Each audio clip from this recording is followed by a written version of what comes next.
जरा सोचो, एक कमजोर सा लड़का जिसे कोई भी पीट पाट कर चला जाए, वो मेहनत करके दुनिया का सबसे बड़ा कुंफू फाइटर बन जाए। कुछ ऐसा ही होता है हमारी आज की कहानी में। जॉय जापान में रहने वाला एक कोरियन लड़का है जो एक फाइटर प्लेन का पायलट बनना चाहता था, इसलिए उसने जापान की एयर फोर्स में शामिल होने का फैसला किया। एक दिन वो अपने दोस्त चूनबे के साथ एयरफोर्स ट्रेनिंग कैंप के लिए रवाना हो गया। वो ट्रेनिंग कैंप में चले तो गए, लेकिन जापानियों ने उनके साथ सौतेला व्यवहार करते हुए सभी कोरियंस को रस्सी से बांधकर उन पर बहुत अत्याचार किए। अभी वहाँ का कमांडर केटो आया और उसने कहा कि सभी कोरियंस की रस्सियां खोल दी जाएं। जैसे ही वो आजाद हुए, उनमें से एक ने केटो को गालियां देनी शुरू कर दी। ये सुनते ही केटो ने चोई को मुकाबला करने की चुनौती दी। अगर चोई जीत गया तो सारे कोरियंस आजाद कर दिए जाएंगे। इसके बाद चोई और केटो की लड़ाई शुरू हो गई, जिसमें चोई ने एक कोरियन फाइटिंग स्टाइल का इस्तेमाल किया, लेकिन केटो ने उसे बड़ी आसानी से हरा दिया। लेकिन इससे पहले कि वो उसे जान से मार देता,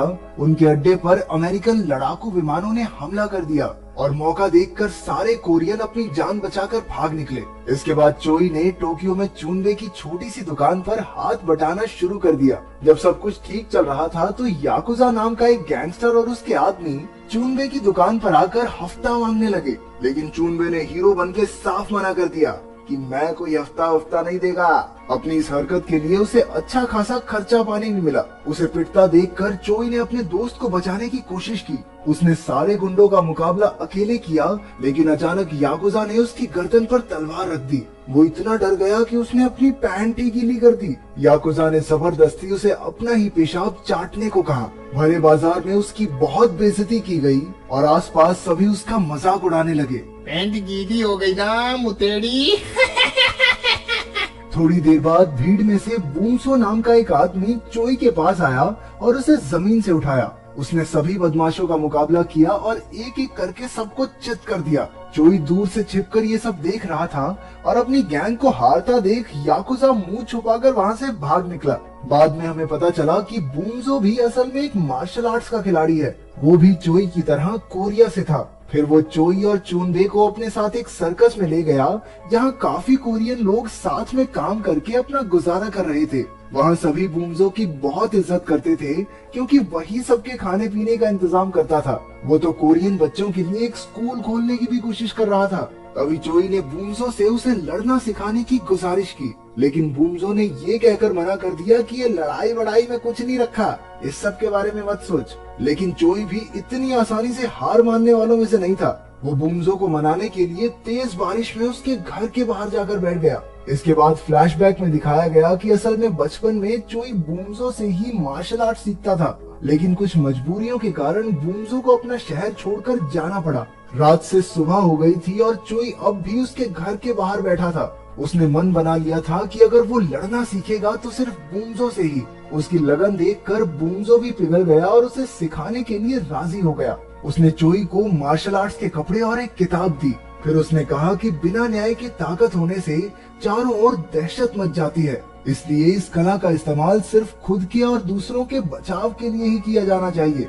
जल्द ही चोई बूमसो के ग्रुप में शामिल हो गया और उसने रिक्शा चलाना शुरू कर दिया। अपने खाली समय में वो बूमसो से मार्शल आर्ट सीखा करता। एक दिन चोई ने देखा कि कुछ अमेरिकन पुलिस वाले एक जापानी औरत को छेड़ रहे थे। चूनबे ने उसे कहा भी कि इनसे दूर रहे और चुपचाप घर चले, लेकिन चोई ने सीधा जाकर उन पर हमला कर दिया और उस औरत की इज्जत बचाई। इसके बाद कुछ ही समय में वो बहादुर शेर के नाम से मशहूर हो गया, जो जापानी औरतों को पुलिस वालों से बचाता था। ये बहादुर शेर की सिर्फ औरतों की मदद करने वाली चीज पसंद नहीं आई मुझे। इस दौरान उसकी दोस्ती योको नाम की एक लड़की से हो गई, जिसे उसने बचाया था। बहादुर शेर ने ठरकी शेर है।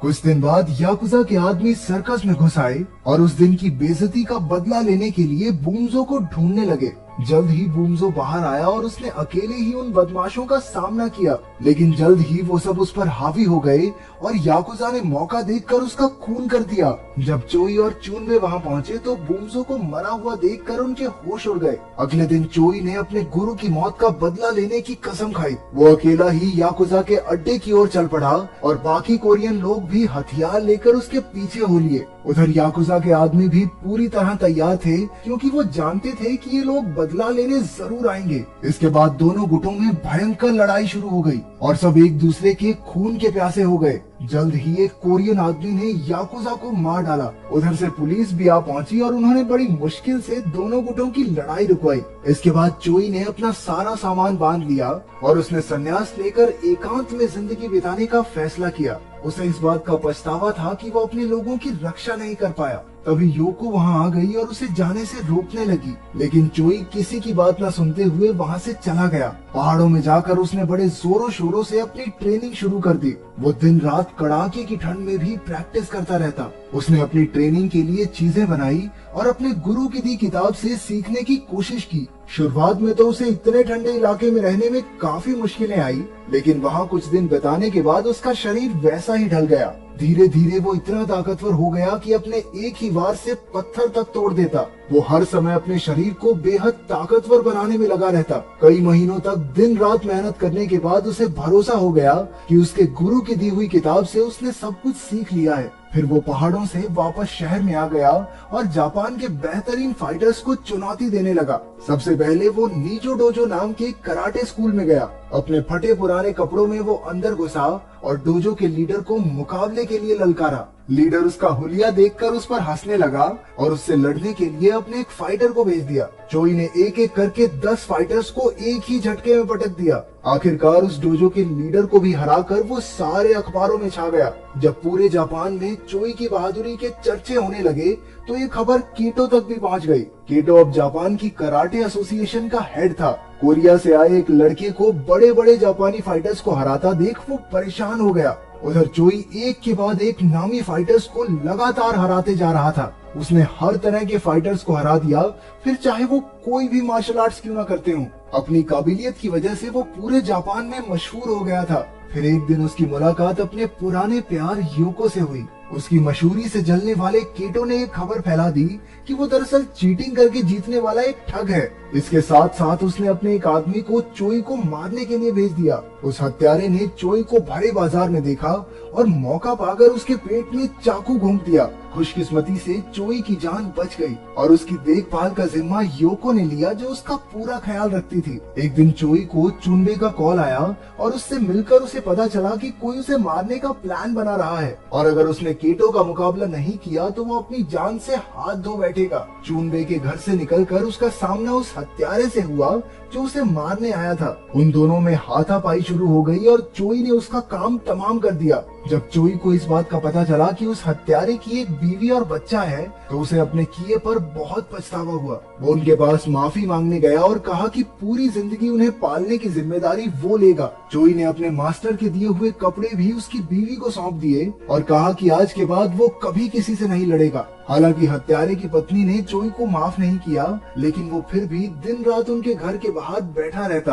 आखिरकार एक दिन वो मान गई जब चोई उसके बेटे को पहाड़ के ऊपर चढ़ाकर वहाँ का नजारा दिखाकर लाया। इसके बाद उसने चोई को कपड़े वापस देकर कहा कि लोगों के भले के लिए लड़े। इसके बाद चोई को कीटो की चुनौती के बारे में पता चला और वो चुनौती स्वीकार करके अकेला ही उससे लड़ने निकल पड़ा। जल्द ही वो एक सुनसान जगह पर पहुंचा जहां कीटो और उसके आदमी उसका इंतजार कर रहे थे। पहले चोई ने कीटो के बदमाशों का सामना किया और बड़ी आसानी से उन्हें चित कर दिया। इसके बाद कीटो से उसकी लड़ाई शुरू हो गई। कीटो को लगता था कि उससे बेहतर फाइटर कोई भी नहीं है और वो बड़ी आसानी से चोई को हरा देगा, लेकिन ये सिर्फ उसके मन का वहम था, क्योंकि चोई के लड़ने का तरीका इतना अनोखा था कि कीटो के लिए खड़े रहना भी मुश्किल हो रहा था। चोई ने कीटो पर बहुत सारे वार किए जिससे कीटो जमीन पर गिर गया। हालांकि कीटो ने फिर से लड़ने की कोशिश की, लेकिन चोई के ताकतवर हमलों से उसके पैर की हड्डी ही टूट गई। इसके बाद कीटो अपने घुटनों पर आ गया। उसकी ये हालत देखकर चोई को उस पर दया आ गई और उसने दूर से ही अपना पंच रोक लिया। आखिरकार कीटो ने हार मान ली और अपने आदमियों के साथ चोई के सामने सर झुकाया। मुकाबला खत्म होने के बाद भी चोई ने एक जंगली भैंसे का सामना किया और उसका सर पकड़कर उसके सींग तोड़ डाले। ये एक जबरदस्त योद्धा की सच्ची कहानी है जिसने हजारों फाइटर्स को हराकर क्योकुशिन नाम का एक नया कराटे स्टाइल बनाया था। तो आखिर किस्मत बड़ी होती है या मेहनत? इस बारे में आप क्या सोचते हैं? कमेंट्स में जरूर बताना।